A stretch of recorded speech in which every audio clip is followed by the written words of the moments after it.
Iglesia. La palabra iglesia, por su naturaleza, se refiere a grupos de personas y no a cosas o edificios. La palabra iglesia se refiere al conjunto de personas reunidas en un momento determinado, en un lugar determinado, con un propósito determinado. No necesariamente el grupo o el propósito tiene que ser religioso.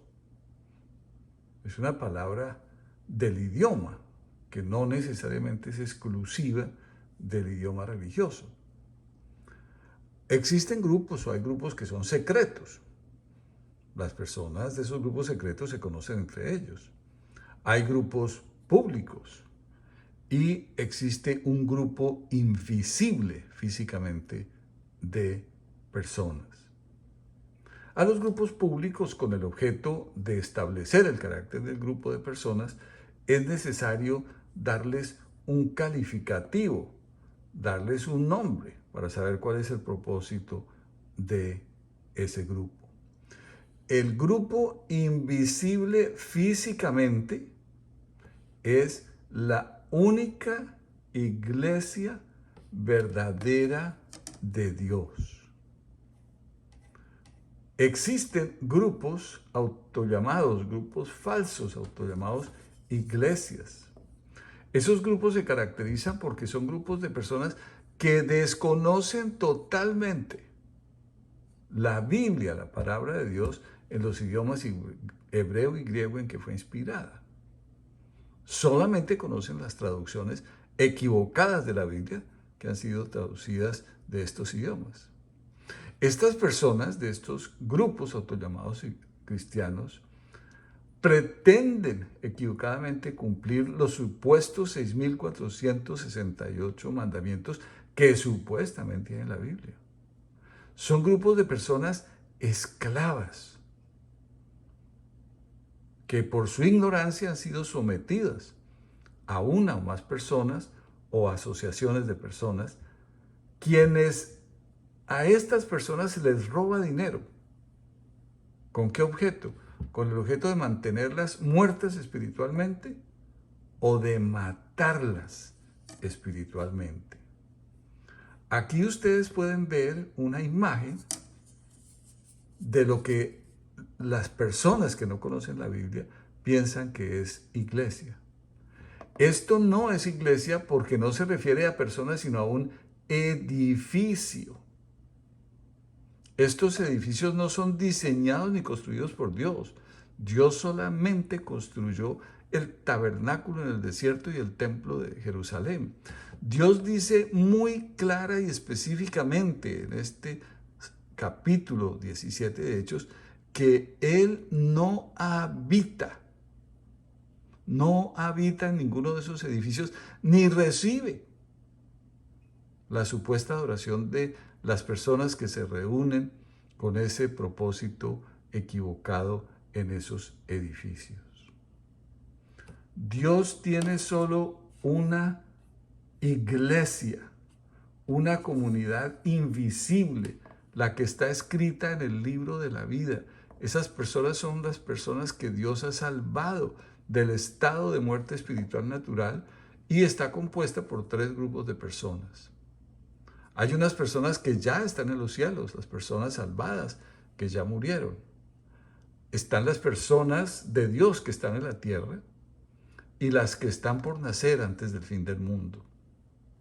¿Por qué es invisible este grupo? Pues porque nadie excepto Dios puede conocer el corazón. Nadie puede asegurar ni afirmar quién es un verdadero cristiano, porque ¿quién puede conocer el corazón de las personas sino solo Dios?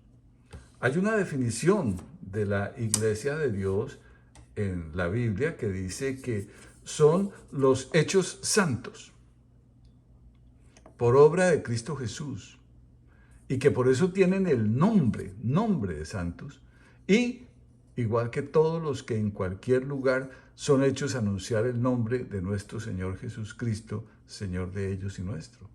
Uno de los frutos que da la iglesia invisible, los miembros de la iglesia invisible de Dios, es que son hechos a anunciar cada segundo el nombre, o sea, la persona de nuestro Señor Jesucristo. Dios da una enseñanza muy importante en ese texto y en otros textos de la Biblia, y dice que todos los miembros de su iglesia invisible han sido hechos santos. Esto es algo que desprecian los llamados cristianos y dicen que no, que son los muertos espirituales quienes tienen que hacerse santos a ellos mismos. Obviamente este es el fruto de errores de traducción como el de Mateo 5:48, que da la orden dentro de esos 6.468 mandamientos de las que las personas se hagan perfectas o santas a ellas mismas. La comunidad de Dios, la iglesia de Dios, tiene otros nombres. Se llama, por ejemplo, el Israel de Dios, el monte de Sión, la ciudad del Dios vivo, la Jerusalén celestial, la asamblea general, la nación santa, la comunidad de los primogénitos que están inscritos en los cielos, la ciudad de Dios, la nueva Jerusalén, la novia del Cordero, la esposa del Cordero, los 144,000, esa gran multitud que nadie puede contar, los que hemos sido sacados de la gran tribulación, a quienes se les han lavado sus ropas y han sido emblanquecidas por medio de la sangre del Cordero. En conclusión, podemos afirmar que nadie sabe a qué se refiere la palabra iglesia, según lo enseñado en la Biblia de Dios en los idiomas hebreo y griego en que fue inspirada. Y que la palabra iglesia es usada según la conveniencia. Es usada según la conveniencia de cada persona o grupo que la usa. Entonces, de acuerdo al beneficio que espera recibir la persona, así usa esta palabra.